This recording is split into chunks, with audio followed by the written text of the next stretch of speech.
Hey, what's going on, folks? In this lesson, I'm going to show you a code walkthrough of building Pong with our SDL framework. Now, I'm going to go ahead and link above or below in the description the sort of full walkthrough or the live code of building this Pong, or at least most of the Pong game.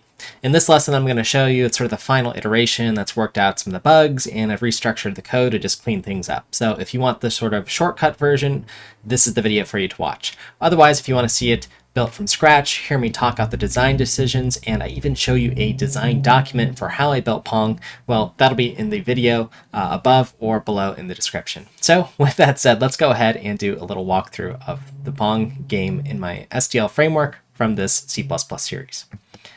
So folks, here's the code as it is. And the first thing to take a look at is going to be just the general project structure. So you can see the assets. We've got a font here, the different images for the paddle and the ball, and two different sounds that will get played for the game. And in fact, let me go ahead and bring the game in here, and I'll go ahead and capture some of the output so you can hear the ball bouncing back and forth, and you get the idea here. And if I move the paddles up with the left and the right, you should hear some sort of indication that there was a score and see the score updating. Anyway, let me go ahead and close that now and continue showing the rest of the structure here. So I haven't really changed any of the code if you've been following along with the previous lessons. But again, if you're joining for the first time, it's probably a good idea to look through the includes in the GitHub repository in the description. Okay, so let's go ahead and do a little code walkthrough. And for this implementation, I did pretty much everything in the main file here. In fact, what you're going to see here is the different game entities that we have for the left and the right paddle in the game, the ball, and then two sounds here. Now, something new that I introduced, and I'm going to think about maybe building into a class itself, is this idea of a game state. So there's one sort of global game object here that holds things like how fast the paddles move, the balls move, which direction, and the scores. So things that are going to tend to otherwise have to be passed around in a lot of data structures, they can live in some sort of global data structure. Again, this could be some sort of singleton or manager class, but for now, it's just one structure in our class, and I'm keeping it as a pointer here. Again, for a larger project, we might want to think about how to structure this a little bit more intelligently, but for this and just getting something working like Pong, this is fine. Now, I'm going to go ahead and just jump down to the main, and then I'll work our way up through the structure of the code. Again, when you're looking at someone's code, it's usually useful to start from the entry point so you can sort of follow the control flow of the program. That's one tip for these code walkthroughs, or if you're looking at other folks, source yourself.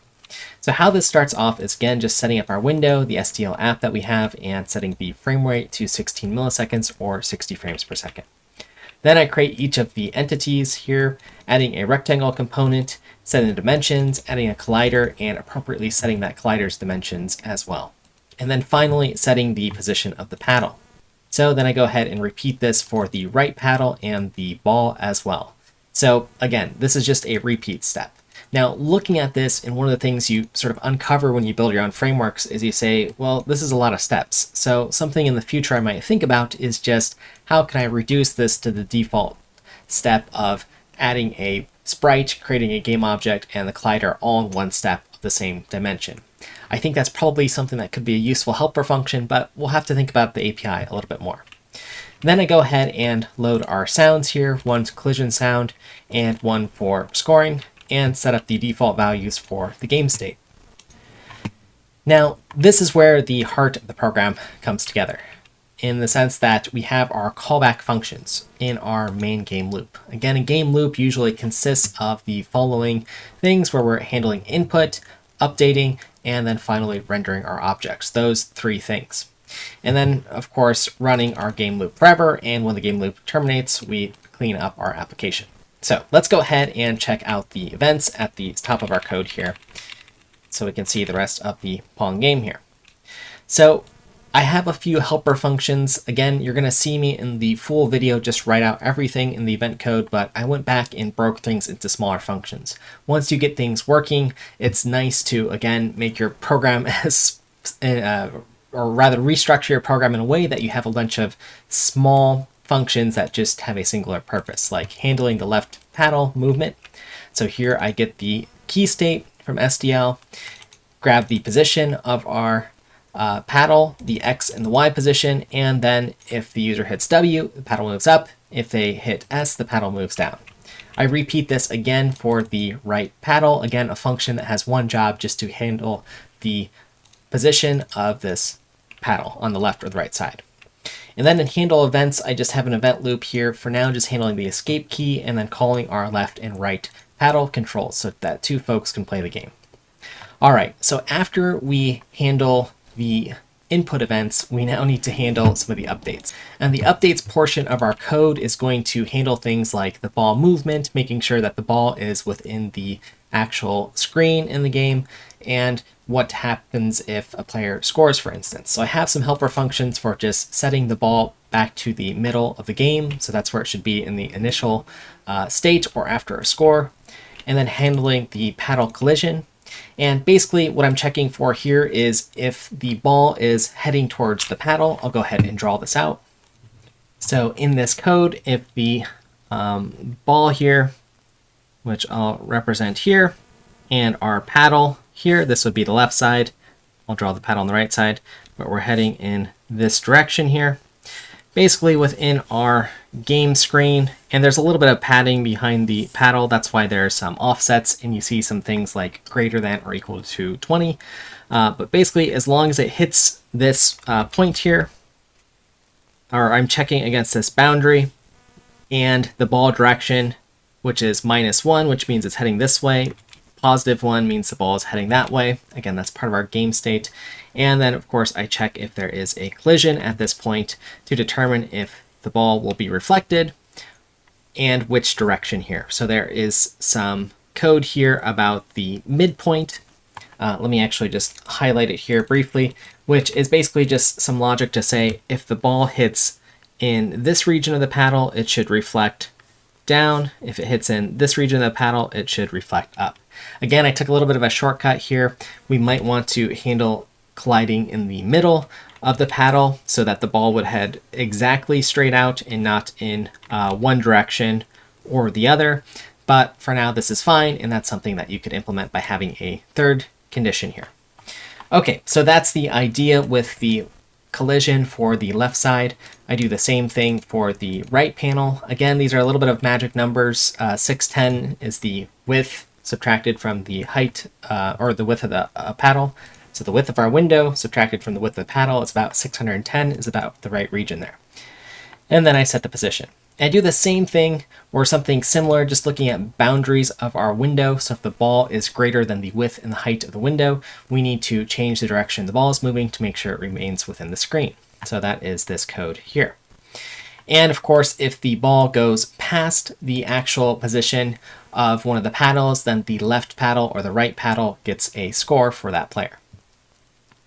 Okay, and then finally I have the ball moving, which is using the game state to determine, well, if based on this variable value, if it's 1 or -1, which direction the ball is moving, and we update the ball's X and Y position accordingly based off of the movement speed.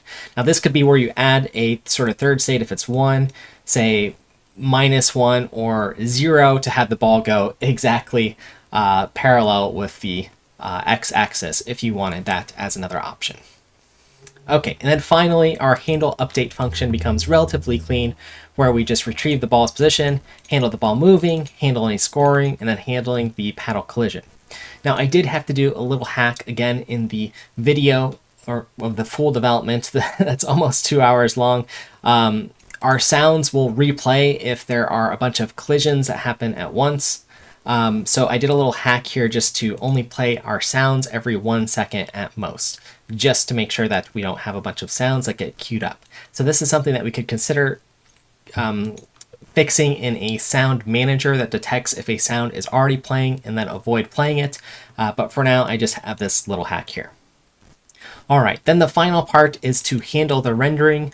And again, I just render each of the game entities, some text, and I load some fonts here, and then I draw the scores to the screen here. Okay, and that's pretty much it. That's our Pong game.